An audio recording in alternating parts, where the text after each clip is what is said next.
be say ko police because Ghana police service ho wa he bedum pempenso bi no na solo ade no age afiri nsem wo wa no no akoye bibi o say oh wa no akoye bibi ya takira o ko Facebook na nkrofo so de etwie ho sa o say wa twe akonya be yere o say ya na ana eno aha en squatting Bridgewater also ka so won hwe me wati obedi hu djuma nti okay ene nkosi china no ye de ya me lunch ne beba mejinidi mejinidi nipa me ma na yi a wanya ne nyoma ye zakito nti bacho be produce sports no ai baby a otene nya otena bia ade na bezo ka o de babetina problem shows o de betina o de mema time no be ka betina o de bra be se brechira o de brechira bra mema ba be ka de bra brechira me ho asem e wo no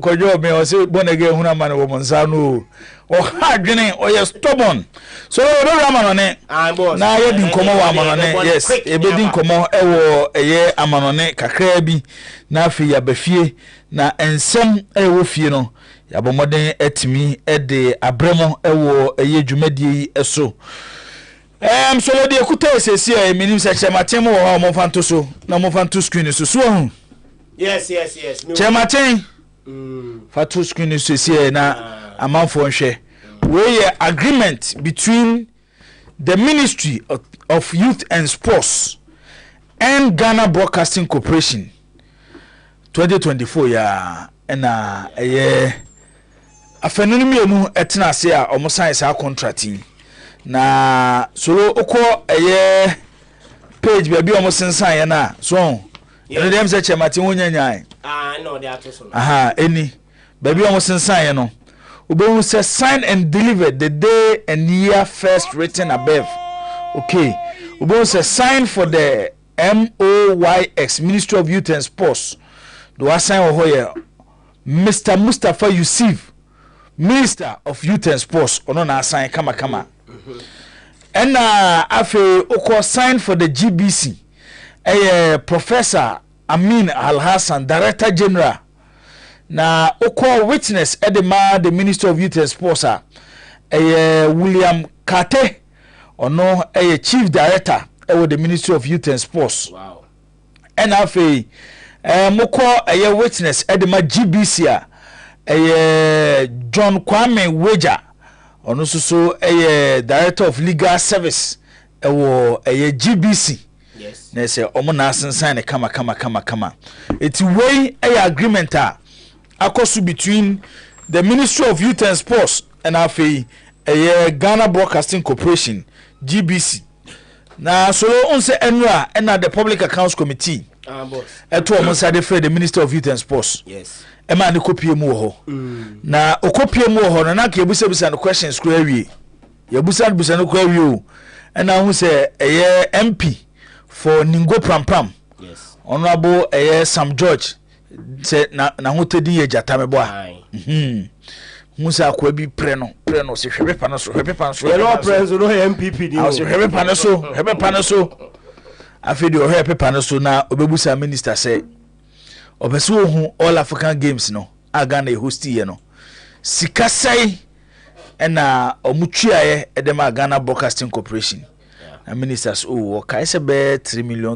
bi kakraguso and a call GBC for ho say omonfa and telecast All African Games no na owie no free enra ebepeme na no pai the minister na sumunyo no sa so na GBC for so sumunyo mo eti ena on GTV news at 12 and Director General edema GBC on se makazo so me former boss.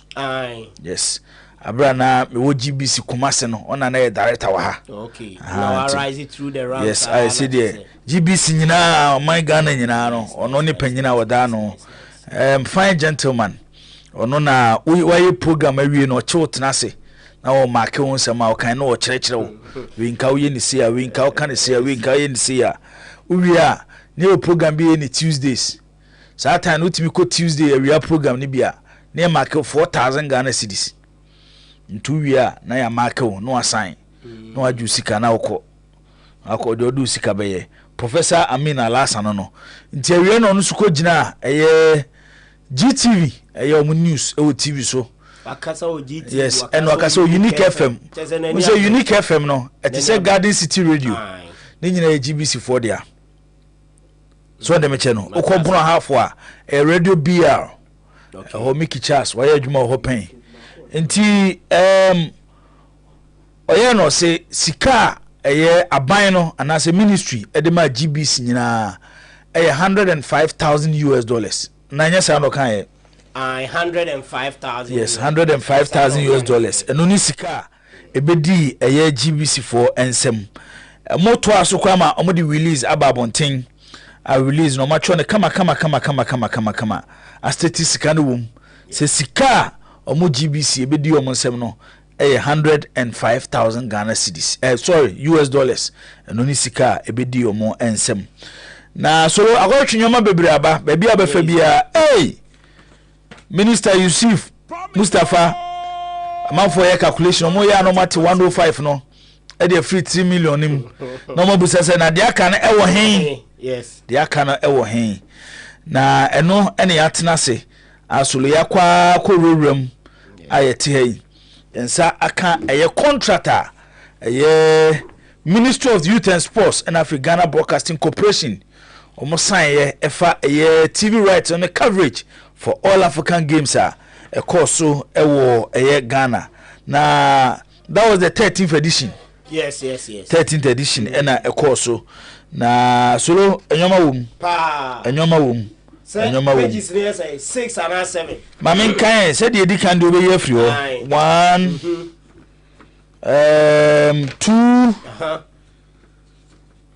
adie ne ntimi pege born again be boa me so wo hwe o de mamen form print out yi no mo de no high 4 nti 4 5 actually they can 6 nti 6 pages yes and agreement fe Ministry of Youth and Sports and Ghana Broadcasting Corporation assign it on the show obetia join here live on Facebook no Promise Radio and I say Oyepa and Promise Sports on Facebook yes and ye nimu nyina na eba be program no be had the judgment e de aba nti solo e de nyina be to so page by page na me the judgment be show sa Mate boss nti wo ya na ye kɔ ne kakra na ya kwa kopim se ye be wie ni nyina fefefe na afa ye busebisa questions wo ho so tell me chana say ese busebisa questions enyoma nyina so tutoma ye be ye course wo ho enyoma tutom bibia kama ye be ye course e wo ho unse afia e wo mu no Ghana fo ani abre o ntunim na wo ye mistake a Ghana fo be dwa buta se de Ghana fo be si adwa wo no wa no odwene ho a onte ase nti bibia na no memada ho kama se de be ya Ghana fo mabufuo ema wo so na se de amanfo asi apalai solo ewo eye se Facebook o se Twitter o se hwan o se hwan baby abefa bia se Ghana fo dwa modwa papa nti ye bedi hu nkomo baby a wo bia no eye ensema hodo a ekoso efa the Minister of Youth and Sports sika honorable Mustafa Yusuf ese omodema eye Ghana Broadcasting Corporation GBC eye $3 million no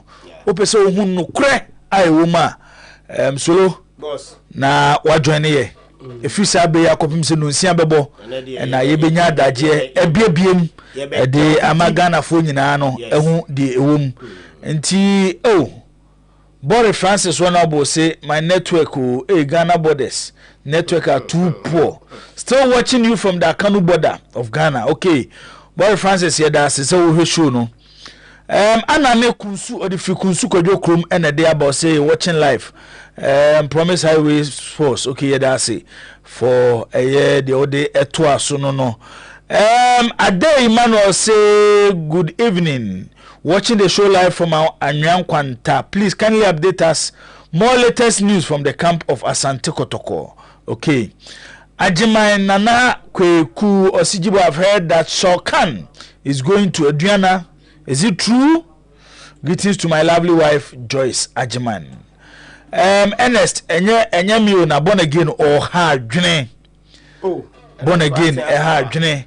Oh wa na born again ono a obomode akofa asem na ode aba. Nti oye ne hwe a enye yi. Nyame amem na wo yi account ni say kim na say page no lose.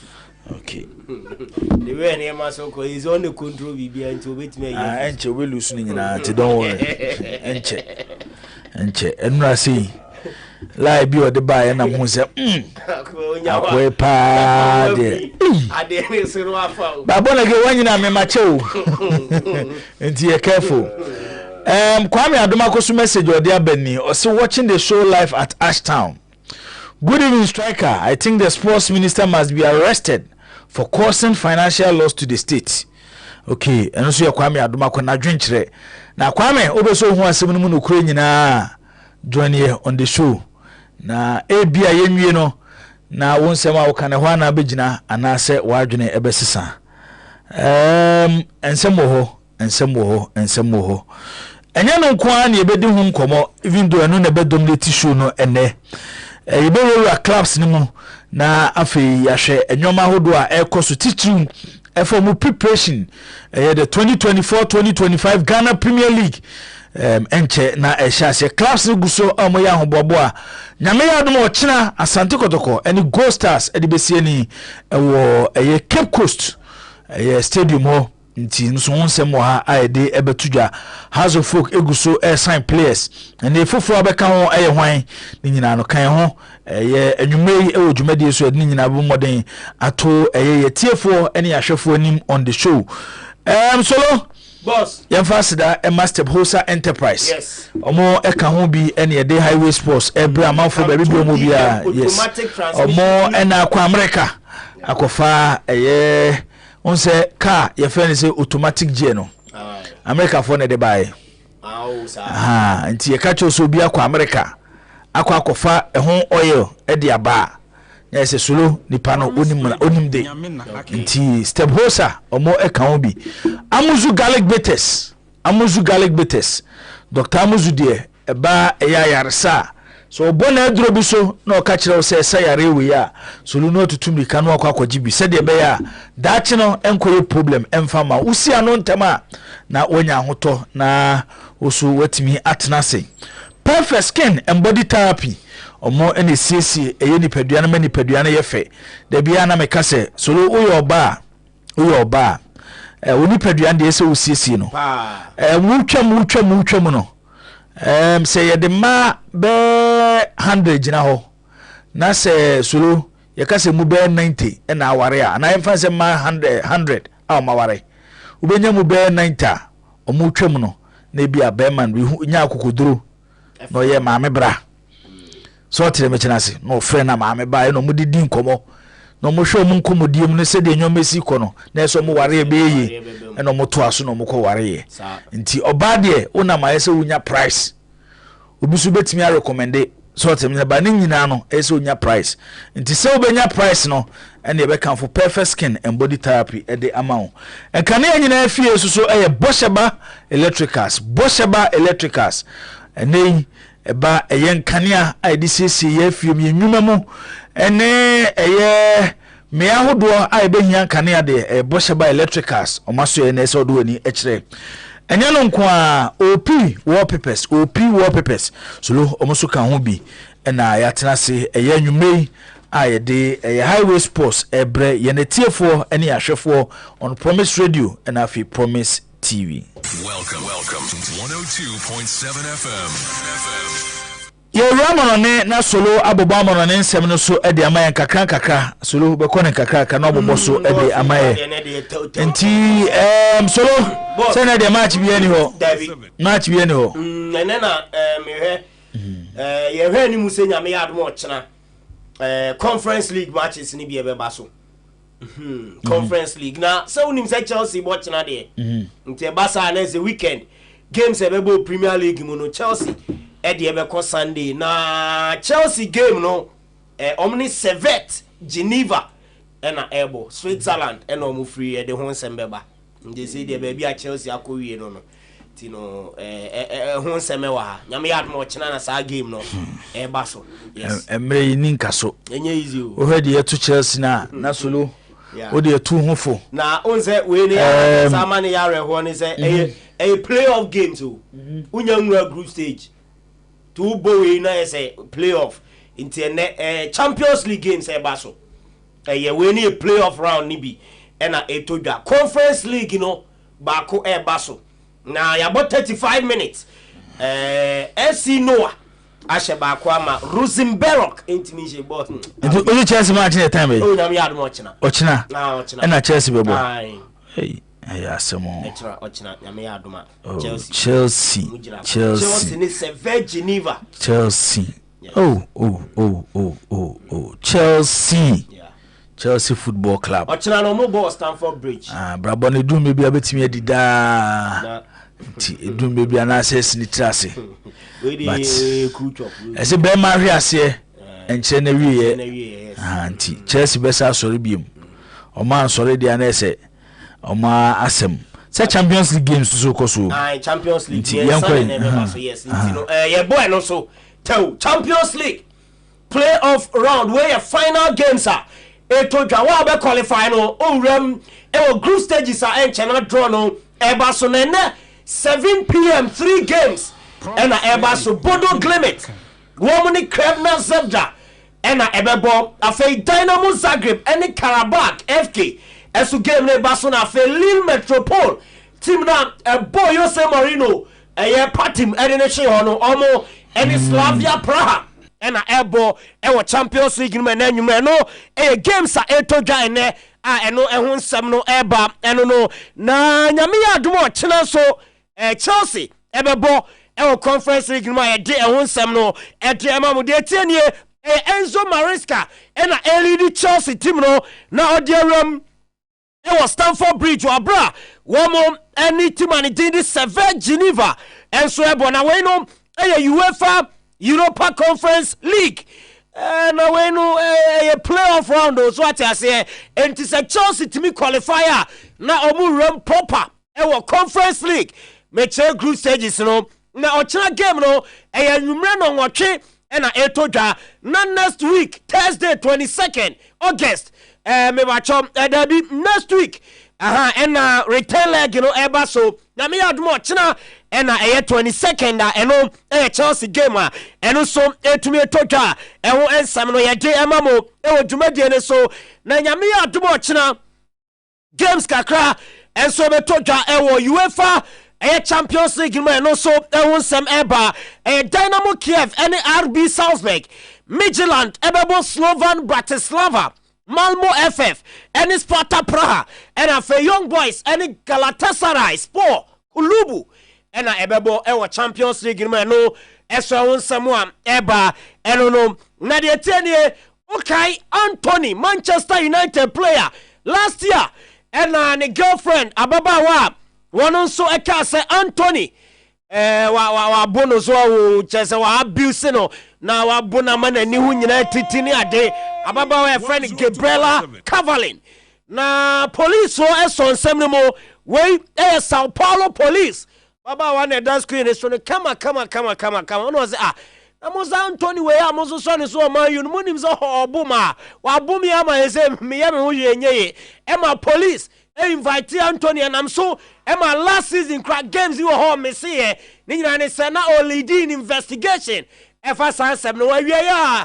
me pacho global.com a report say Sao Paulo police department omunye investigation no womo acclare Anthony womo see evidence ekutomo no asa esa emunye dodo enti no mo prosecute Antonia enye teze di Antonia fa ne wadi ensemu ababa no bekan no enhwemu chese ensem no emunye du sa police no ebetuma agina so na o ma prosecute Antonio si akan ete Emma Manchester United and also Samoa Eba and Barcelona at the images of the new Spotify Camp Nou Eba Bontena and she say wo ne tuja at the amamo Barca team no yes omo shani mu say lately by November ombesi akan e the new Camp Nou Asa she koso kama I feel November ya. November ya umpeso msi. Aka bebu sumi mienu mi yasen. Yes. It's the new Camp Nou nini. Aye. Okay. Say there. Bibia de na kwa. Yes, omu bia capacity nim. No see November omu bia, omu be tested. Entombe allow 65,000 fans per. And abem for bed 3 games. And sana omu bia to full capacity. No bia to me aba na waba abehwe bi na boss. They say 1.25 billion pounds. And on this stadium no. Uncle say Uncle is munya be fanto players. Uncle is 1.25 billion pounds. And a Barca. And this Spotify. Camp Nou no esom any day ever. Manchester City. Yes, there. Wamu pushi João Cancelo so uncle. Na finya di obenya biabo. Unim say Al Hilal e was Saudi Arabia. Omo official Cancelo 16 million euros afibia somra no meja say Man City and Al Hilal eguso atwen komo SM João Cancelo deal no ebetu abem na player nako akosia kan e de amamo boss Ronaldo yes say akwane no bechi no unse ne striking partner Sadio Mane e wa animu wono ma Sadio ne totontena na say o manya ntokwa nkitinkiti bi ninyina ne say Ronaldo feel say Mane mo bo na mo bo na mwa no na no adaye so mo no akoye baby akogina we say I mean on say video no omo down and that was disrespectful so omo down say ya sha omo na Ronaldo gina closer to the center circle not necessary players need that omo nyaade omo ntimi emwa me ma ye nse Al Hilal na sansem ni nyina kanfo a na unim de eba ese Karim Benzema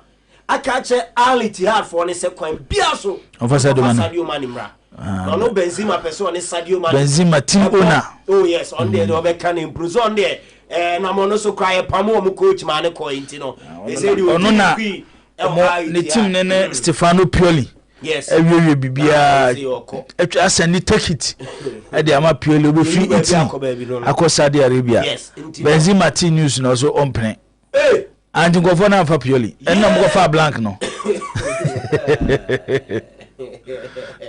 and we ni kromuni omra no me adwuma yes yeah and they say the Benzema say Sadio Mane Al Ittihad nkofa no na omesi akan emfa ema wo mo team no ogidi ese ne ma ebekoye ede amomo na boss next Premier League game Man City ebono omre Nottingham Forest na ebo yesim Pep Guardiola akache City board no ese by weekend oya Ike Gundogan oni team ni mu ntino de ombeye bia wo monye no mni Barcelona and finalize bibia na next weekend Man City ebo Premier League na yebe hu se Ike Gundogan what bench and I say bi obo minute bi ede ama Man City wo mu bobo ko na no so any day ba Giorgio Mamadashvili oye goalkeeper ede ma Georgia national team no osiakan ede ma Valencia wo te say Liverpool help player no te say there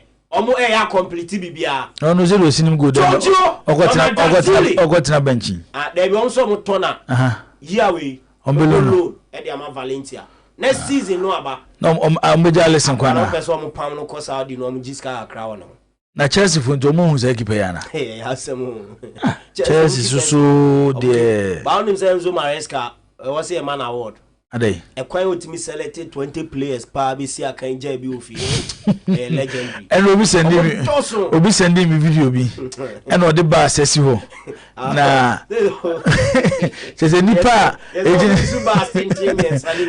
ejina former mo for bass no no say Chelsea players and match day and mo for bass akobobo no they say the Chelsea na obi atwetwe mu Giorgio Mamadashvili 30 million euros from Valencia to Liverpool.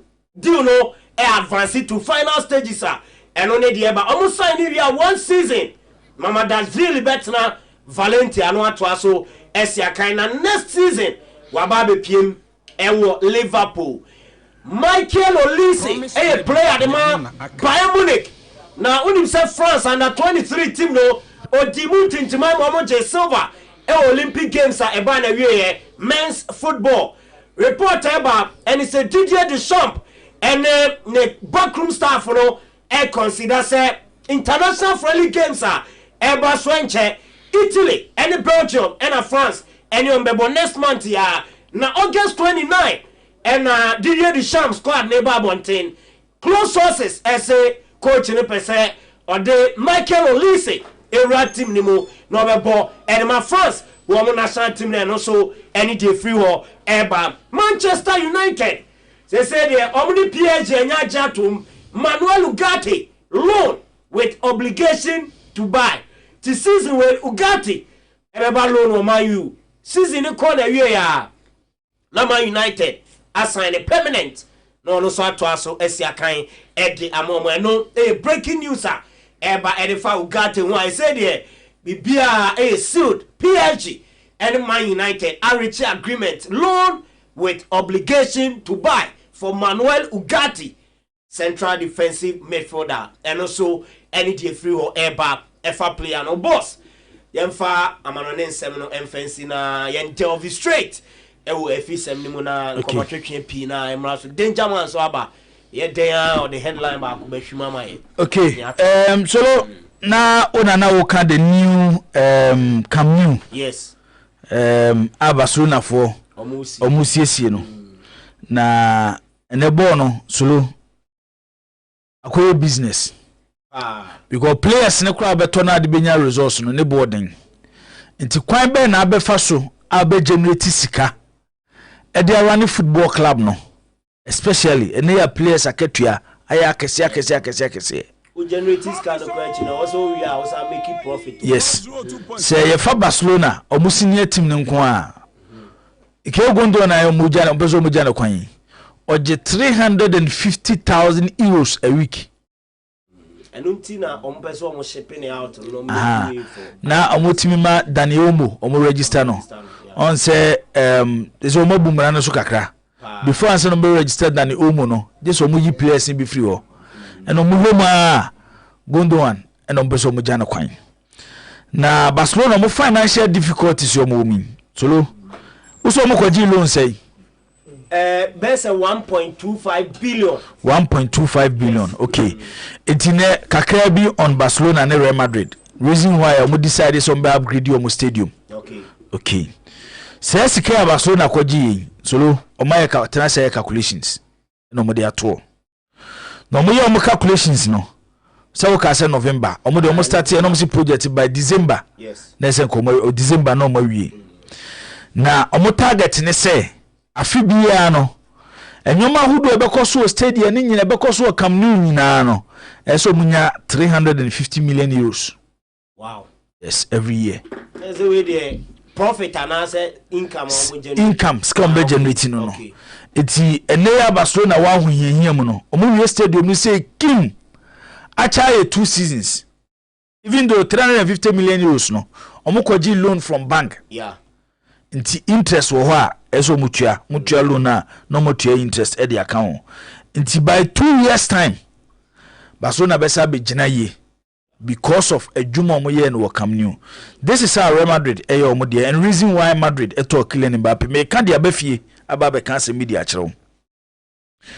Real Madrid e di sika 1.26 1.16 billion euros and upgrade the Santiago Bernabeu.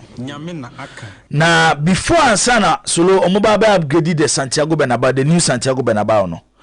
Na sika Real Madrid generate from the Santiago Bernabeu no. Na 152 million euros a year, which is around $165 million. Na omotrase omo calculations and nyina ya back to the English Premier League no how to compete with the Premier League financially. Yeah. And Real Madrid koji alone Say my boss can also say 1.6 billion euros. No more the new Santiago Bernabeu. This year, no, our calculations, no. Sika generated from the new Santiago Bernabeu no, $345 million. Wow. $345 million. So we in 5 years, yes, on between alone na stadium na manfo ahenhan onim say 2025 ye wo NFL game you US no omo de ba Europe Santiago Bernabeu na be host sa game no yeah say nwunwe na nko omo be host sa game no e be cost the NFL $27 million play the final a game omo abechu so by 2025 yes on say na so omo ye concert bi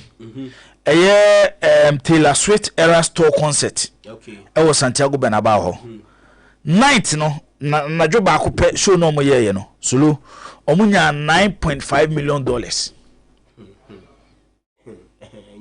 eno mo sa tra se hu se anka Kylian Mbappe ye kana asem hu se Ghanaian clubs bi anka de Mbappe ye ne last nkom so we show respect, but look at the business side of Kylian Mbappe signing to Real Madrid. 102.7 Kylian Mbappe wo PSG no ni image right ona na ekura ni nyina ni image right na nyina ekura Kylian Mbappe.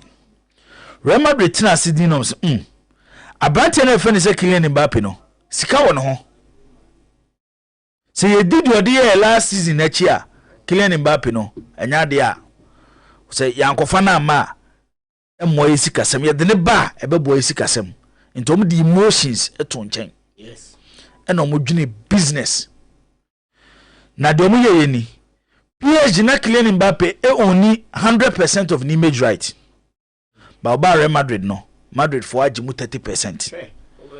Sa 30% no in the next 2 years Real Madrid say afibia no mo yom calculations a on benya $9.7 million from the image right of Kylian Mbappe. Yes. Now after 2 seasons no omo target ni say ebe grow from 9.7 no to $20 million a year. Especially with me winning Ballon d'Or. Yes. Omo no as the next star of world football. Into Madrid FA Kylian Mbappe tono omo tono no omo ye no 5 years project. Sika omo tuama Kylian Mbappe nyina no Madrid target ni say infienum enso no eso munya double of sika omo tuade ama Kylian Mbappe. Into the Barcelona ye no so be about next year or 2 once Barcelona started. Yeah. Because these are clubs are every player be pay so be ball. It's assembly nyina say football no a business. Ba for akwaba bibia bokode. Football na a purely business, any emotions. E sika enya dey football. E kwan abefa so abe generate sika, which is very important. Oru ana ye feni se Fiorentino Perez no. Unim se ye kan sika fo hospital no kan ho. Unim za. Fiorentino Perez. Oskapa. Eh, dia say na wote ya wokan. Unim construction companies o.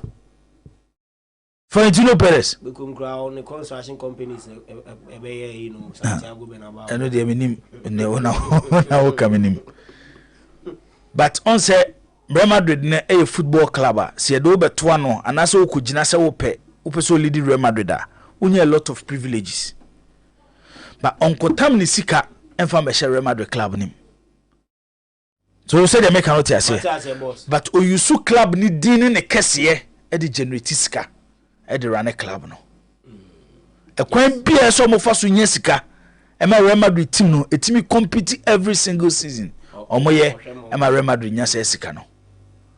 Intinei solo ensema ye kan nyina ne say football na be yesika wo sika na agro no betimi adibi ya ha ne ndwene the business aspect no na wanye sika obra ya yeboyi on say na yidi atoso no chematen say Fiorentino Perez split his time running Spain's largest construction company group and popular Spanish soccer team Real Madrid. The group no a grupo ACS, the construction company no o sika papa anye sika keto ba won ko fa ne company sika e me share Real Madrid but I na said yes so fa kwan bia so generate sika e de run Real Madrid Football Club no ba for se bibia bokode e enyo me ekoso kama bibia e fine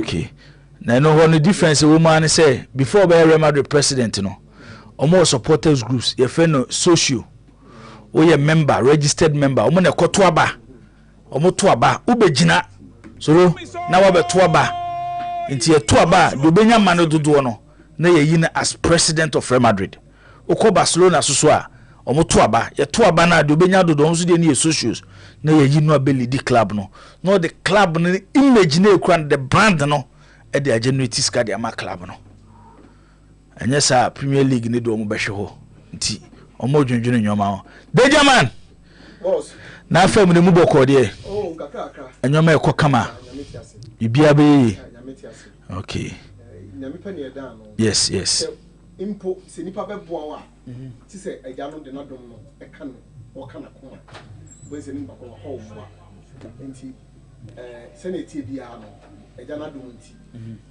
ye de eja na se eja na se sa na etie ye obo ade ase o he so ko ni wa yi ni ho no ye mu bi de ye dia ye wo nyina ye da ko ye de nyame ntina oba bro no bi o se de nyame na ni mo de nyame no nyenda wo so he make clean side ho nyina ye de nyame ho nyina ye de nyame ti ye de nyame ade e chenwa ese wi asinde hia pa ye nkwa o won kwa na wa de nyina de nkwa no so wono ho no ne nyankopon nti yes o se odifobia sikana ba odidi wiwi bia to ne sahwe ne fie ni sika ne kase si ne de mema me kra ni ajo se maji nkwa na tu na o de ko yes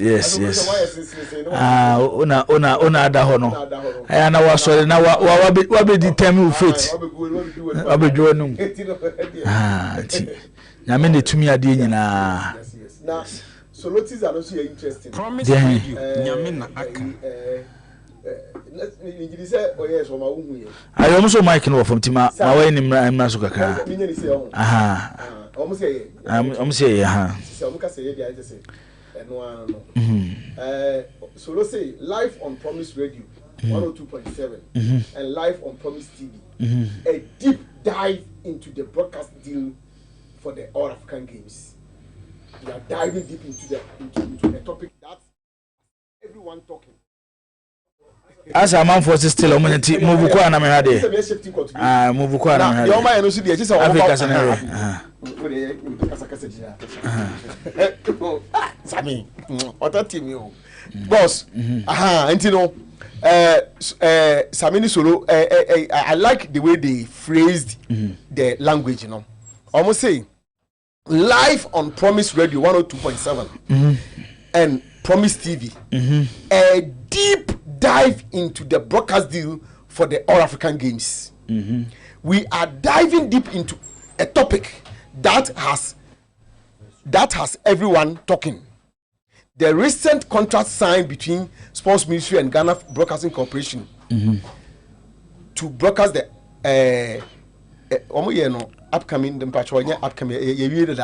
All African Games. The All African Games in Miami editing kakra. Okay. The All African Games according to a production team no. Almost say na make ho okay. Na yeso so ya anya akwadworo. Oma boy yeso so ya ebi. Yeso ya dive deep indeed. Na we had kakra say ya wotu akunya kase mu. Oma ya akunya no a na ye nuanom a mutie no mo hweye no ne no mache na fe de aka no so de akekeka ho na je say awe ye kwa no okay. Alasan Said Kofi Zakito akwaba bibia bokode bibia koso kama bibia ye kama nyoma ye kama na se na question mask akrebu ho a ese ma form committee enche ochina mepa committee no hontoma na afi o mo invite o na akotena committee nanim na wayi nsema no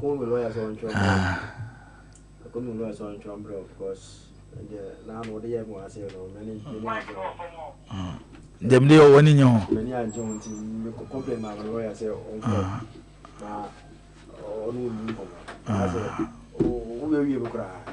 sa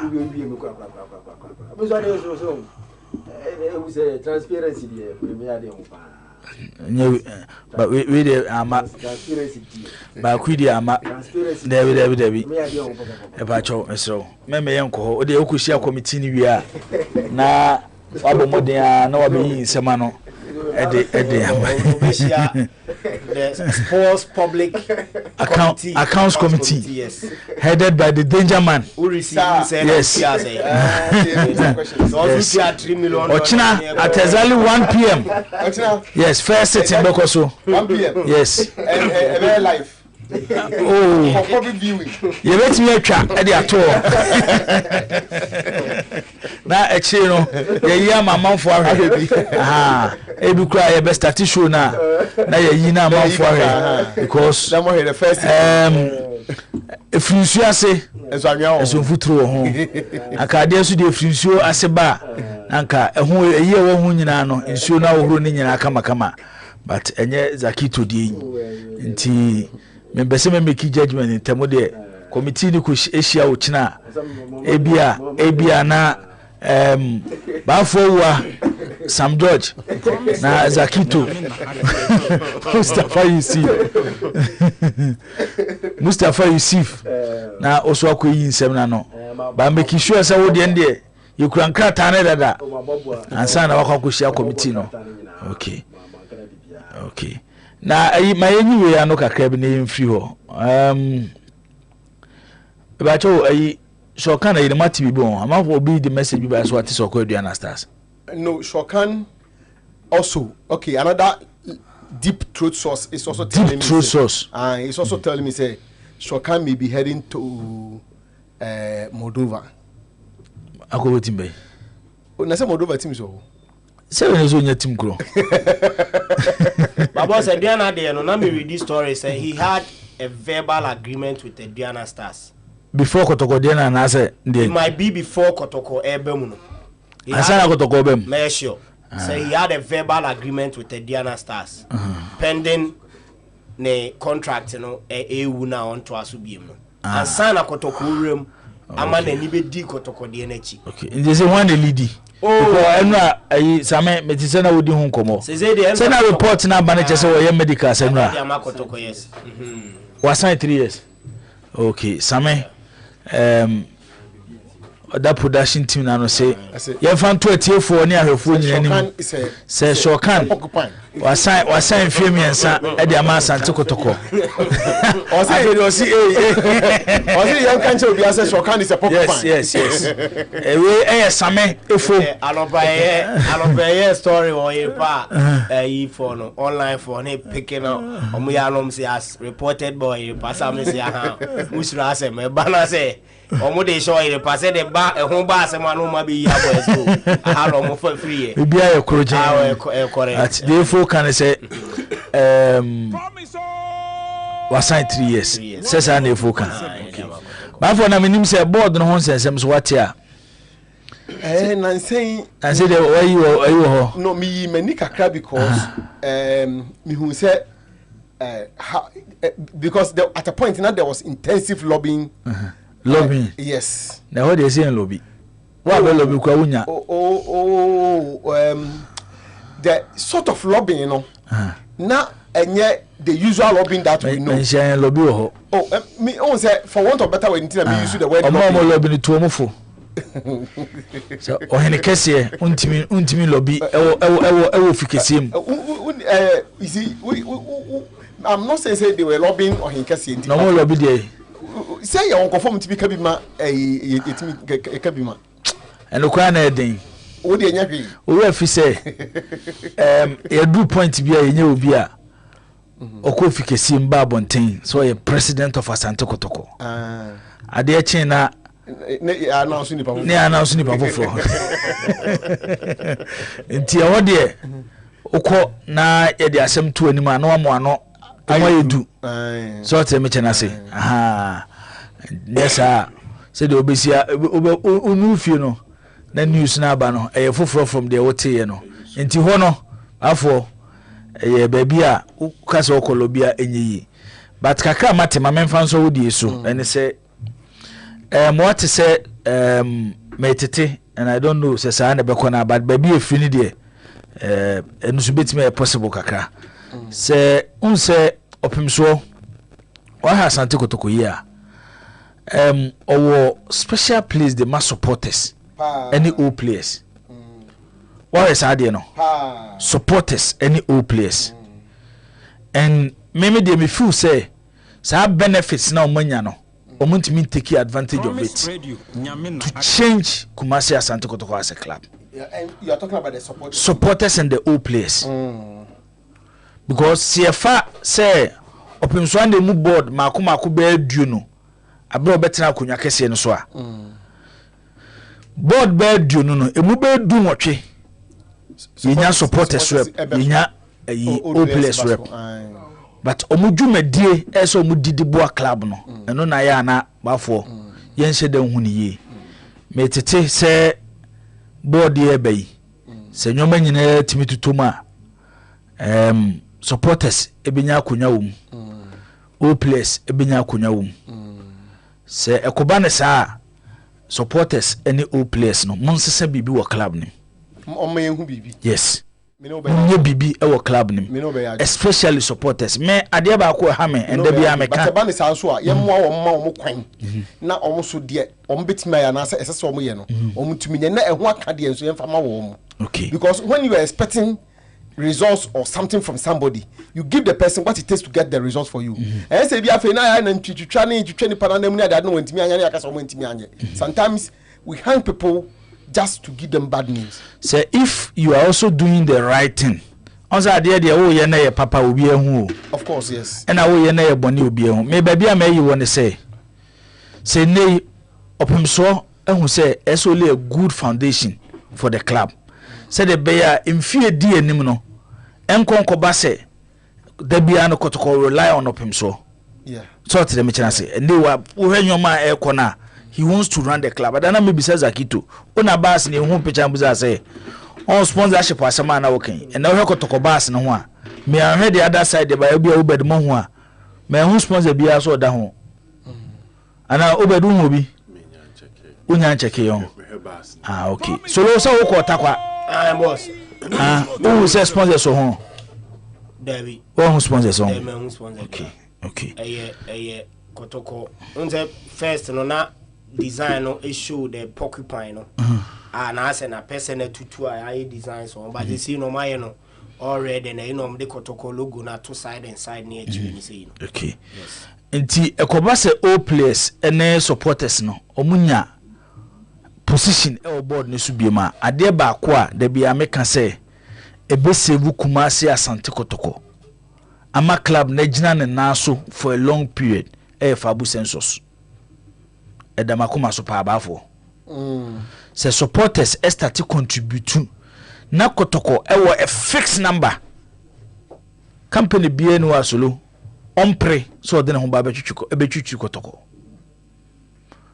Real Madrid ne Barcelona ya na make come asemi solo omo socials no omo 100,000 o registered supporters of the club omo tu omo dues omo 100,000 but Madrid ombu yeah no ombu is omo supporters categories and I make us say socials na but what say register supporters no social let me say socials omo na koto aba omo no decision makers omo na koto aba eyi president of the club no omo no yetimi gina omo so eno na ne apagya Real Madrid ne Barcelona dum pempenso omo dum timi de fabu census de bia meka say hia me papa nti ho ne de omo kobiema the obeba be the next year NCC chairman ana ho ahwan no ba fo omu nyina no omo hwe so omo bebo ana safa abu census no engu eso omo mani pagya na supporters e contribute no boa club no Yento aso. Zach mo so acho nyoma ne dey no acho yi. Oh sir. Matiti. GBC dara. What it no? Nteno no ajo chu otu. Okay. Addition 1+1 here I guess ebe 2 a. Okay. I'm going to say as no baby there's some element of untruth somewhere. So there's some church na me dey come asem na bibia kama. But what I think say after nyama majority nyina no me preamble ne say both parties are saying the truth, just that just a miscommunication somewhere. Okay, nti ebehwem se krata na eda ho no eno na ebehwem obed bia bako balancing eno ade yantonka aka balancing pija microphone ko so aka balancing ada wachia asa me movement ni enye yi me ba see the wada ne ka na hia balancing me ka balancing kakra everybody say na say but na me pese me pie. I just want to leave. Is it me free inside Pia Bonte? Free na ba bonten. Yeah, I just had. But so we should feel in our body. Oh, not the way I want it. So, but still our body. The baby affect. Untimin corner holding musa. Yeah. We be a fine. Okay. Be a fine. All right. Eti me fancy share so say wo fie nyina wo monitor GBC na Ministry of Youth and Sports. But extensively Mathieu. Okay. Mathieu Prof Mohammed Amin. The interview with GBC no. Mathieu ni and I just saw document here that solo enemy. A signed document which is $3.6 million as a service fee. And also men who between the ministry and also men who say Prof and Sir Eshas. So yes, I'll be monitoring the story. All right. Obia ko feed the message biaba o say men kan cho say ko magazine na ko hu master Kwame. Ko magazine na balance no net so. Na on balance no hye na body ni kama na bibia enkoso. So you agreement ni man na afei eye abedwafo ne yetiefo omuso de ombeti ase no na omodo omadwen kire aba ti the solo ebe kan agreement between the Ministry of Youth and Sports, and Ghana Broadcasting Corporation GBC more assign and All African Games the 13th edition of course so afin ewo Ghana hasenti solo boss agreement yes signed on the 1st of February 2024. 1st February 2024 yes, between the Ministry of Youth and Sports of Government of Republic of Ghana with its head office situated at Accra, acting by its minister Mr. Mustafa Yusuf, herein after referred to as the MOYS, which expression shall, where the contest so requires or admits, include its lawful representatives, assigns and successors of the other part, and Ghana Broadcasting Corporation. Mama we say be boy ahwefo ene yetifo no. Okay, hey. As a sound na hayo, but your mom Facebook on momoye on the sound. Some MC problem no Facebook or momoye on the sound. Momoye on Facebook ni so munya sound nti momoye on the sound. Nti de be ne say almost your pages in anti all kind of normally are two screen so na afi almost wait me ehubi said the agreement no esi etie it is Sasha say yes this agreement is made this first day of February 2024 between the Ministry of Youth and Sports of Government of the Republic of Ghana with its head office situated at Accra, acting by its minister, Mr. Mustafa Yusuf, hereinafter referred to as the MOYS, which expression shall, where the context so requires or admits, include its lawful representatives, assigns and successors of the other part, and Ghana Broadcasting Corporation, a statutory corporation established under the laws of Ghana with its offices at Broadcasting House, Kanda, Accra, and whose postal address is P.O. Box GP 1633, Accra, acting by its Director General, Professor Amin Al Hassan, hereinafter called the GBC, which expression shall, where the context so requires or admits, include its successors and assigns of the one part. Whereas the Ministry of Youth and Sports is the official host of the 13th African Games. The Ministry of Youth and Sports has appointed GBC as the host broadcaster for the 13th African Games. Under the arrangement with the Ministry of Youth and Sports, the GBC would provide one dedicated 24-hour channel for the broadcast of the 13th African Games. The agreement witnesses as follows. Scope: GBC shall provide all services, personnel, and equipment needed for the below. Into a bullet: broadcast management, that is live recording and broadcast of the event. International Broadcast Center. And here number 2. Number 3, production of games from all venues as in the attached appendix A.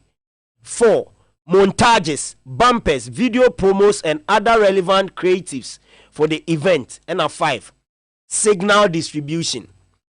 The following services and technical features are also included. 1, the live recording and broadcast of the opening and closing ceremonies. 2, a 7 to 10 hours of a daily super feed for live broadcast and playback. 3, satellite space segment and turnaround. 4, editorial management crew. 5, a 1-hour daily African Games roundup program. And 6, provide and manage the team of commentators for the live broadcast. To ensure a world-class broadcast of the African Games 2023, GBC shall ensure that its team of reporters and journalists are trained around the broadcast of the games. This shall be a legacy of the African Games 2023. No more bad term. Ben 2023. Yes. And about 2024. Yes. Yeah. Into term no, or say this agreement shall be for the period of the African Games from 3rd March 2024 to 28th March 2024. Obligations of the parties. Fees. Sikasem. It is agreed that GBC would provide services in the amount of $3.6 million. Obligations of the parties. Fees. It is agreed that GBC would provide services in the amount of $3.6 million. That the MOYS, which is the Ministry of Youth and Sports, is solely responsible for the payment of the service provided. That the Ministry of Youth and Sports would transfer the CD equivalent of the cash component to the GBC for payment.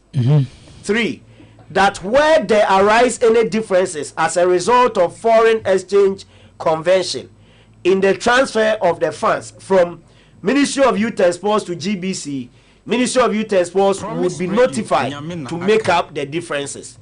4, that the Ministry of Youth and Sports would provide funding for any incidental cost incurred in the production of the African Games. Settlement of disputes. Obligation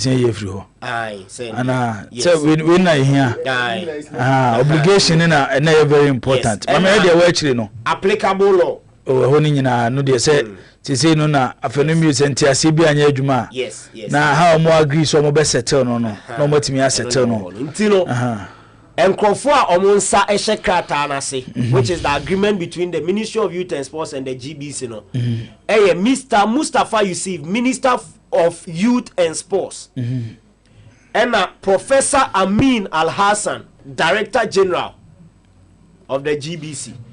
Witnesses for the Ministry of Youth and Sports, William Kate, or a Chief Director, and Alba GBC John Kwame Waja, or a Director of Legal Service at the Ghana Broadcasting Corporation. Into Omonsa Eshe Kratano. Anti obligation bono tofabo akankasem. Obligations of the parties. Yes. Nese dear Anasa Sudia that Ministry of Youth and Sports and GBC wa agreement omo sign no de di kan no omo say omo ajatum say GBC ebe provide services for all African games no number ji hu sika $3.6 million de tosu mienu omo say Ministry of Youth and Sports no ono nko a ena e responsible so obetua sa sika no e de ama GBC $3.6 million. Yes, obi anka obi. Okay. De tosu miensa Ministry of Youth and Sports no ebetua sika no e de ama GBC, which is the CD equivalent, you know, dollars na equal to you know. Oh, you be convert to the same. Also almost at the end of say. Almost sign 1st February. Okay. 1st February 20. So February what another dollar near be 13 no. You know. Almost sikana ya throw dollars no. Almost the beba CDs mu no mo tua. Cash sika die wo mu no e de Amagana Broadcasting Corporation. And I feel almost say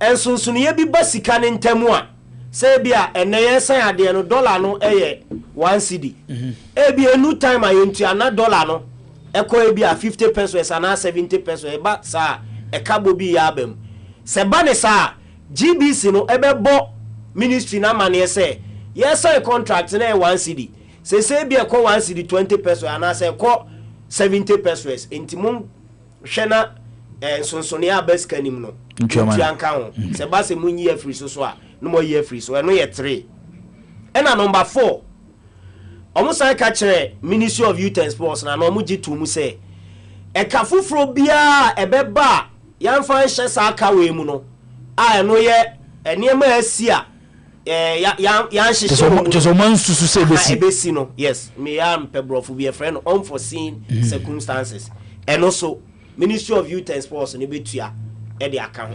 Okay. Yes, and no obligations omumienu asudia a share contract. Na asem nyina na say. Yeah. Based on a agreement here between the Ministry of Youth and Sports and afi a Ghana Broadcasting Corporation no. Yes. And it say dwumadi a omode share GBC for nsa so omonye no. Ministry no ene GBC etiase say sika ebetimi amomodi say adwuma ni nyina no $3.6 million. Yes. Promise Radio. $3.6 million. Okay. Inti ye to aso no eno ne de omu nyina ate ase. Questions kakra wo hoye bebisa. Say you agree $3.6 million. Sika no ye tuai anase ye ntua. Inti in this case based on agreement in the Bible meeting aka say the minister was not wrong. No at all. Okay. At all. Inti the next year be find out ne say sika na koye. And I say, and a scan almost here no, and only baby as be finding out. Eti, and that one, Mammy Tiba for any alas and say Zakito, and I feel say, oh, but before Mammy says him through way. Me da say, boss, me they say, Odiashemu say, from the direct enemy. Because okay, so look how church a GBC funds release in Momaya. GBC because the other areas almost cast some more so say. GBC release. Almost said they bet you moka. Yes, GBC release no. Omachoni bebre but baby me who say you say or say GBC release and say of the total payment made for the games, GBC only entitled to $105,000 Only entitled to two. Okay. It was of the total payment. Na say sika na omutua no. Na bro de omuje no. Omuje no. So na mom omu GBC de sika wei na eka omu ho. It based on omu release no de buy no. Yes. Ghana Broadcasting Corporation jitu mu say sika aban ni twa no. Ebo 105. Yes. $105,000 yes. Omu GBC no munyaye. Ti sika e de mo no man state. So what the meche no. But omu cheye no. Omu de omu nya wo no. No GBC ni sa de so say em say no minister kasa no ka say omu tua $3 million ama GBC. The GBC this also said therefore the statement that GBC was paid in excess of $3 million comes as a surprise. 102.7. Almost say me ya ti asem na se de koso. Almost say sika ministry ni tuetu ayefa African games ni hu nyina no. 105,000 emo mu GB eba omu GBC ni ho. Enti se ministry ni se omatua $3.6 million ama omu GBC a sika bom honya sa twe ma so kakra because sika eba omu ho it yen state we say sika aban ne de ma GBC based on their statement no enye 3.6 but omu GBC omu ya aware say the production cost ni nyina for all African games no was 3.6 sanity but ye chiche sika no de eba omu ho no okay yes to aso say mo so omo keka ibi kan ho yes hono de omo no mu state technical production omo say omo de juma technical production e share enyuma ko miensansa PGS quality media production and the production room omo na eye production no e de ma GBC okay inti pe omo statement no say me deduce part the anese GBC outsource third parties in covering the African games. All African games. Yes. Okay. Outsource third parties. In production. Dejaman, mami sha say free way and some no go no. Boss, me da say and once again me da say wama solo ama this in-depth breakdown. And I think say me bo oni any production for Nabaso with regards to omo teaser na omo ye no because exactly what they have done omonya abutre e de yakọ enkata mu enti obi a otie ye bia no se follow program na se mponya nkata ne bi nkan kra no a afi we follow discussion na obeti ase me no ya adwen se minister no onka aboni bia ana wontwa antro you see there's a difference between it as a minister na disika and as we trantro and as obi disika for what we have seen here. One, documented that many. Two, GBC 4 Director General Nankasa no statement GBC 4 no issue and on one is a and then three minim say Solomon Samemu audio no there's also an audio that my good brother Zakito Bebayana or the man I'm extensively and understand say it's an interview granted by the Director General himself on his own network GBC on clearly oka bibia abomu a bibia nsiye so obi awie sika de and the mint minka but sika no de before all African games you know yeah tell say yeah pineso say GBC Inco Broadcasting no the Ghana Broadcasting Corporation knew that was the amount that was required for it for the telecast no yeah kata we na ka agreement between ministry and the Director General no Nsasha Director General no was just being kaka no but because you see kaka de ozoka yeah on say ye ka say bia ase onimade no nanso so on pese obeja ne ho but what dem che na say because his signature is here where this is the signature of the Director General. So what is he running away from? The document he signed says that amount of money, in fact the minister say in excess of 3 million. The actual figure no 3.6 was going to be spent on telecasting of the event. Your part we were contract me state say all this money no more the Bema GBC. Dabi, you see, so what here contract I didn't solo kan ma eno ne ayina. I clear say disbursement will have to go through GBC. But GBC will have their share segment on by omo there. And GBC for papa no Director General no. Asemi bata bontia Ghana hanom obi ahu ba asema na yepese crucify nkofo nti. What the America can issue statement way in his own statement. Waja to mu say omoju amu ye no yetu omoka. Na mu ye won nkofo bi amu so ye adwuma bi. Asa nkofo so yetu omoka. Onim metie won sem na wo kanyina ba bi a amama ye yi kakra ne say yes. It's established say sika na ye involved in the production and the coverage of all African games no. The Director General had a full knowledge of it from the word go. You knew it. The payment, the man was paid to GBC. And also we had investment, what kind agreement from where now? Point 2 no, or say that the Minister of Youth and Sports. And what am about for you and all the point? Based on a movie release, yes. It looks like GBC director no wants to run away from the contract at two parts in the sign. From me little knowledge about said deals no, and they say he knew the money to be paid for the production of the All African and the coverage of the All African Games no. From the word go. From the word go. He knew of it. But the question is $3.6 million no. Was the money paid directly into the accounts of GBC? Pepe, and on this best year. You see? Yes, because Utie na asem na he's quite being careful. Utie ba for one why establish say sika etua ye no based on GBC for now release and say sika was more than what they received. Yes. Which means omutua bi di ma obi. Yes. But they want me establish here and say sa $3.6 million no. And so be anko baka so ye tua $3.6 million in to your accounts. Yeah. Be mom ye chiche sika no. The enya $105,000. You see? I know na went me. What a problem no no. The one you say or Jatumu say that amount has passed through them. But Ojitumu say omumajuma omoye no.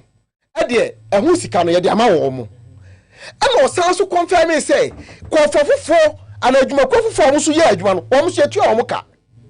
Now the entire maker say he's just running away from a document he has all his own appended his own signature and he say time also is document he knew that amount of money was going to be spent.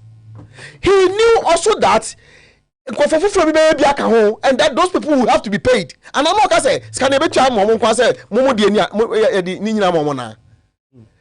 mode of payment me interested woman the krontia ya can Obian how you do about say in Tianaka. I'm talking about the production team, no. All those that make sure say the broadcast has been successful, no.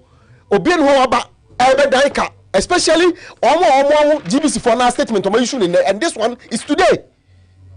Omo Kase, they outsourced.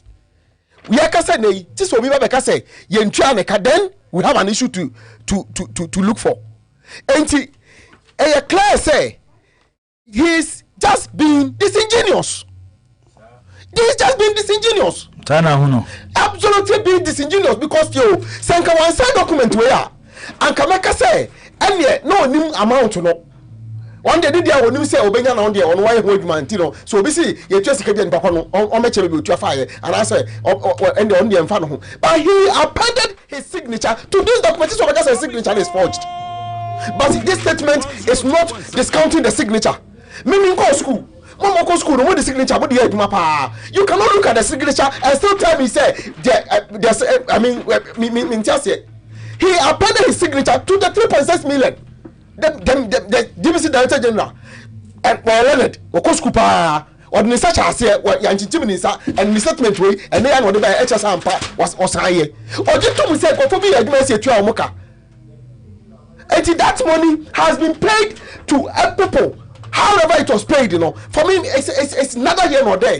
Immaterial. Just so because Sikari however it was paid, no. Yes, immaterial. There is immaterial. No, immaterial. Well, based on I will explain to you. Allow me to explain. Based on the contract. Based on the contract, unless there is a different contract too. What any opportunity to see. And they say Omode the coverage of the all 13th edition of All African Games no. Enyina ekoshe GBC fonsa se money de amamo se monye okay se GBC fo hwe na bi adwuma na de amom na buro mo so a ombeti afa nkofo edom abeka om se mo meboa so tere me kina se it before ansana contract ye be sign no ministry need be to GBC fo anim se dwumadi bi se ne pese mudi GBC be ko na chi no makwa akoye om works nyina hu se kofa we asumasi obenten company ABCD ne don beka ho a yekeka ne nyina boma sika sei ene ebehia betimi adi dwumadi no and 3.6 no that is what both parties agreed. It's okay. Based on this actually say ye di dwumadi ni she GBC fo nsa no se koba se ye tue sika dia ese GBC for na ekọ mo ho no ma che e de ama obia eti na me bisa question say me there from almost some no mo kan nyina no especially based on the director general my former boss Ekano and say one he's afraid to mention the total amount I dem more chair which will create another problem because we dey say simple you try $3.6 million in the 2 year council you chiche scanner companies on bebu aye ni nyina no ye GBC for I can ho bi no you $105,000 asa case close asem de na asem ko but to say scanner e dem na eburuba ye nya sika say it's not emphatic and the information no dey my no they say he's being disingenuous. Tina me can say however the money was paid, you know, for me immaterial. No, I have a reason, and I will tell you why. See, sir, the external production companies in the GBC themselves, the ministry, and all those companies, you know, can have a simple agreement to say this is the way we want to be paid. It is from this, no, can we establish say? The disbursement of the money was done by the Ministry of Youth and Sports, not Omudi scanning in Akoma GBC no moche. Could say the audio of the Director General? Or see the money was paid through them to the FSA production team, no? 3.6. Yes! Listen to the audio. 3.6 for baby. Oh, please.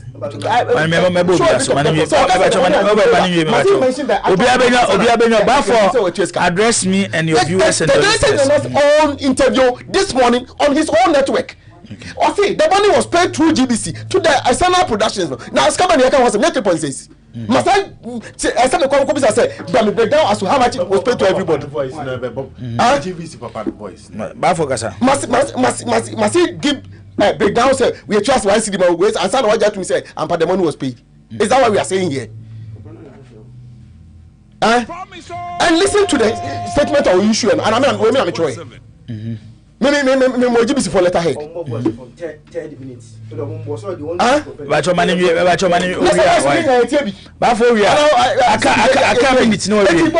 Media me feel say the Director General he's running away from what he has appended his own signature to, and he's being disingenuous.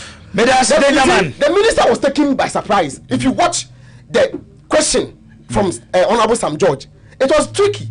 So when you're prepared, I won't hear you fumble, and that was what beat him. Because me sure said na any question that he knew was coming. Thank you, Danger Man. Zagito Mamintio. If you listen to okay, Samese voice no. It's the Director General of Ghana Broadcasting Corporation. Well, I think yesterday I was one of those who were shocked to learn that the Minister of Youth and Sports said that they have paid GBC in excess of $3 million. And I want to assure every Ghanaian and the public that GBC's total benefit from the African Games was $105,000 equivalent.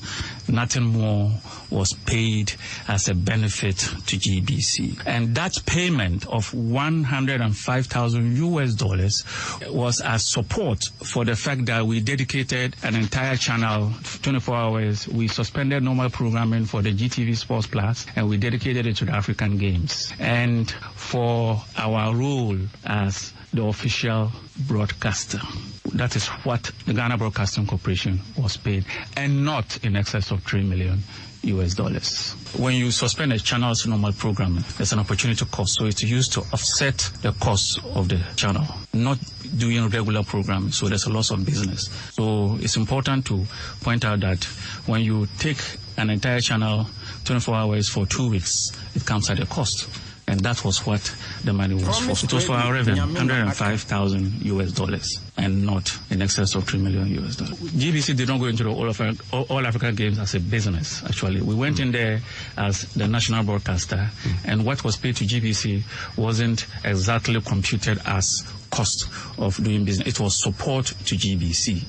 My letter to the chairman of PAC this morning, which has been dispatched and copied to the Minister of Youth and Sports, as well as the Honorable Member of Parliament and Member of PAC who asked the question, to clarify that GBC earned $105,000 and not in excess of $3 million.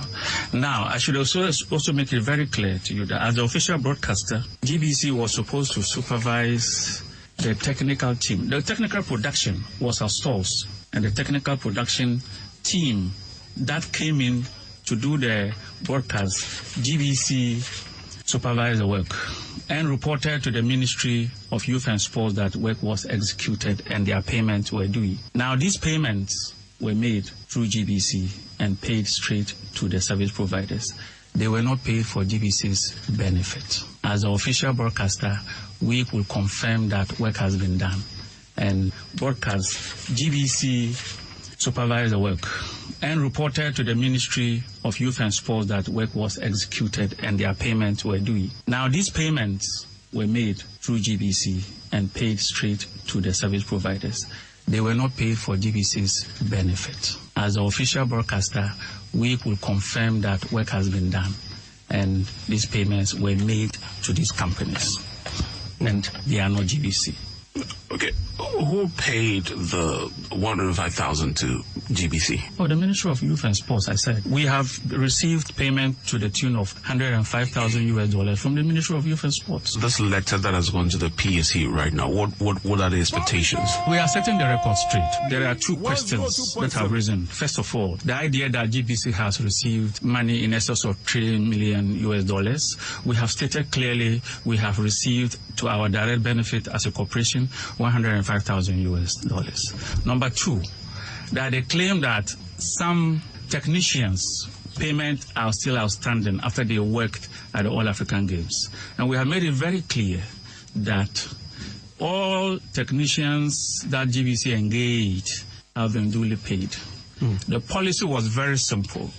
An accounts officer and an internal auditor visited every location every day to pay each GBC staff who was on location an allowance of 100 Ghana cedis. And I should make it very clear that there is no any provision in the conditions of service of GBC staff that when you work within Greater Accra region, you are entitled to any payment. But we were told that food was expensive on location, so we made the provision for that support, subsistence support of 100 cedis a day for all staff. But the rule was you are to claim it on location. So if the auditor and then the accountant visits a location and you are not present, you cannot claim it. And they will come back with the reports of those who were paid, and that was it. Now, if, for example, you were scheduled to be there and the team went on site and you were not on location, you could not make a claim on GBC because you were not on location. That is the policy that we implemented. And so all staff of GBC who were on location and were paid 100 cedis a day, there is no any outstanding payment because the payment was to be done on location, and we've just not done that. Okay, we Director General Edima Ghana Broadcasting Corporation, Professor Amin Al-Hassan, or no any attendant. Zach, Mamintiwe. This promise radio from Nyamina Aka agreement from here. Obligations, point 2. The Ministry of Youth and Sports would transfer, but the Ministry of Youth and Sports would transfer the CD equivalent of the cash component to the GBC for payment.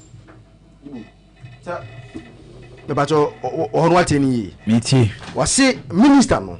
Skana na involved no point 1 is can involved na 3.6 million no. And point 2 say the amount involved no will be paid into what? The account of GBC for payment. And the first one had agreement to me that one chain. Then the same director comes and says, now let me clarify this. Payment were made through GBC and paid to the service providers. They were not paid for GBC benefit. And only agreement, where you don't need Bruni to come and explain and break down these two in some way for you to understand. Because one, the agreement was very clear. Say, can I all African games in terms of production, TV rights, I do know. And your ministry never just can call direct Akuma the providers, Until let's set the record straight here. and I say this on authority based on what I have. Every money that was paid to that,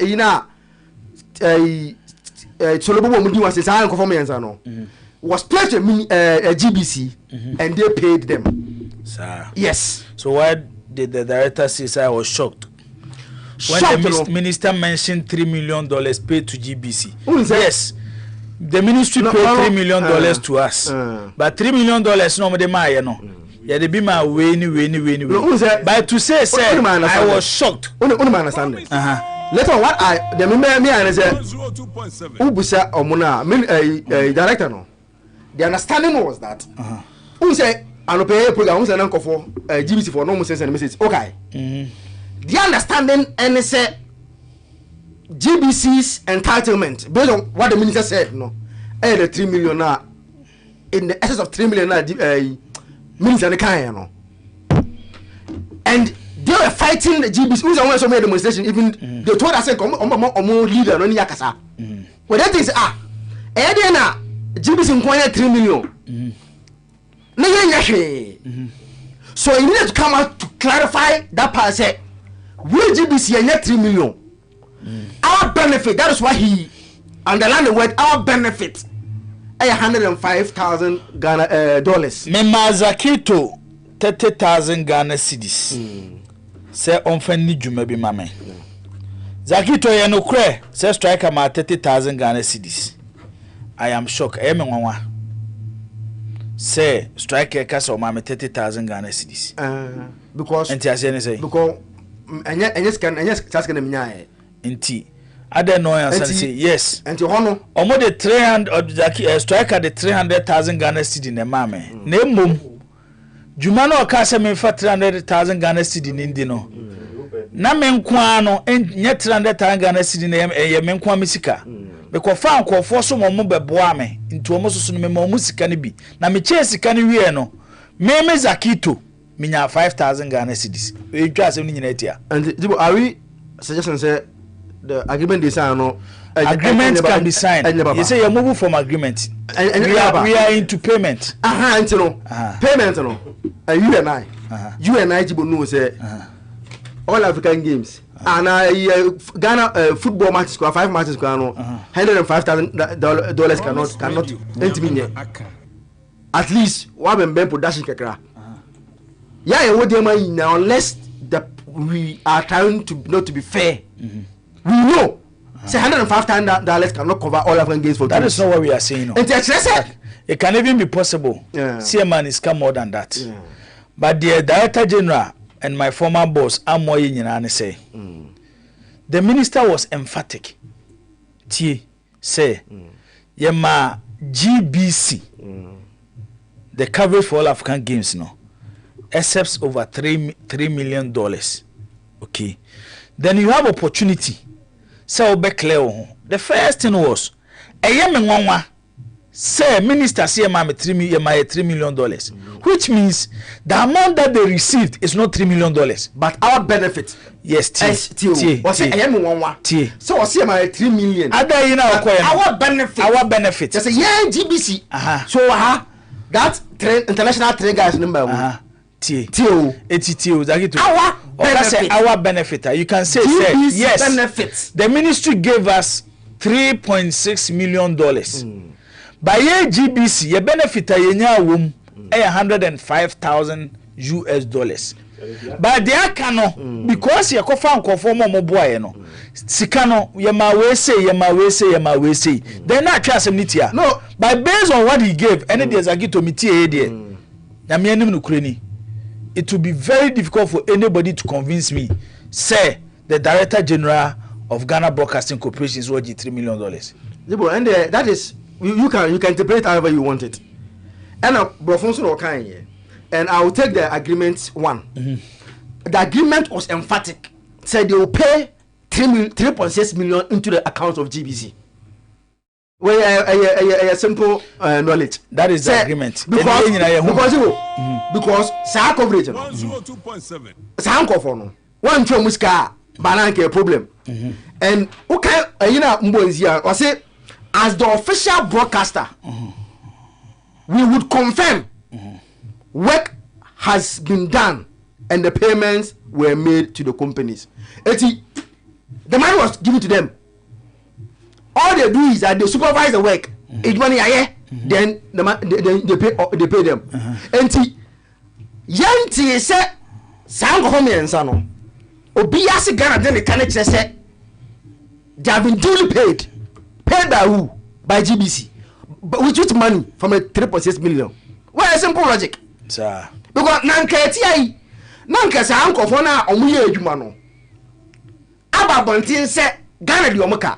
They are not from Ghana, Oma Dominica Kojibo. And all we are discussing here, no. Sanko for me and send Obiaji Misika Ko. As GBC have taken their money, no, almost your money. And based on the narrative from the agreement and the interview from the director, actually said, almost as a broadcast, you know, what they do here, they supervise the work. Or see, we supervise work. Make sure that the work is done and payment is made. Payment is coming on the payment. I know the Obianka you. The issue. They are fast in Ghana for any director boss now. Who say director boss now? Because he should have based on what the director has or the director Nakano. The ministry should come out to explain. Say based on the contract and Ababontina in it's true. Say $3.6 million no was paid directly into the accounts of GBC. Which they can do. Say, but how can they know? I think about the ministry, no. Promise. And I started positive anything. Agreement. Agreement. Me no agree say. Me no agree say. That is not what we are saying, Jack. That is not what we are saying. No, you see, as no. Obiati say GBC for clarify. So many $105,000. Yati say. Obiati say. Baby asem no say see no $3.6 million na. Minister ne say otuama GBC. Yebusa GBC director ne say Minister say amount $3 million. Or say I'm shocked.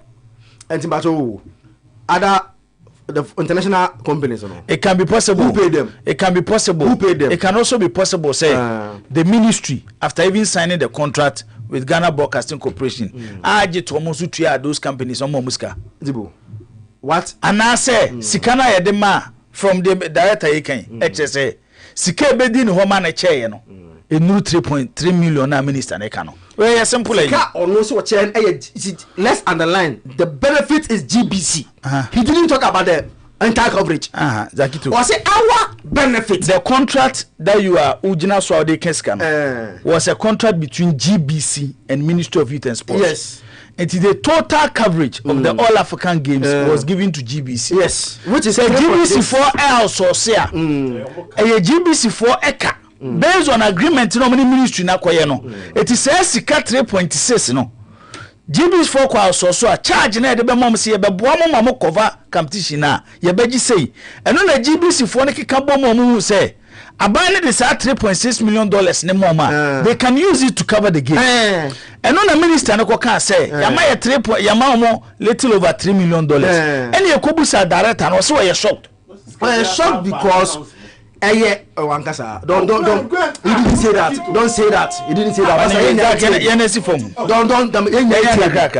At least the man confirms say every payment. You see why we ran away? He said every payment were made through the GBC. Payment men can was no. But can you also say the agreement based on the money agree or contract no. A bit different from the benefits omunya after omuyo omodwuma no. What's it meant to us? Yeah, the 3.6 million na show. By a coach cheese can de ma obia no kra no. ABS can no 3.6. No, you what the obianko ho. Say how people because for the director not to be bold to tell us say sika me GA sika say and I'm a chair. So question mark on. Say kululu bi wo. And also question mark on. Say over for him to say all monies were paid through GBC. I don't say confirmation part. Oh, sound of move up on Timani, you jump as in Jomoka.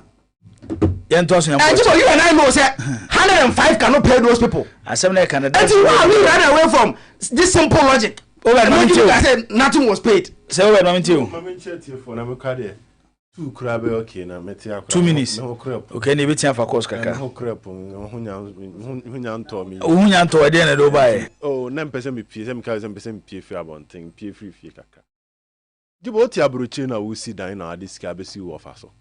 So mfam bo dance ma. We dru bibi e bo dance. And now offer you we hear 3 cities. No send it 3 cities abro offer so mfam bo dance. Oba na obi say offer say na na bo dance so. Usio Same Roofing Company and a bo dance so. Na the estimate near 3 cities intime the amano.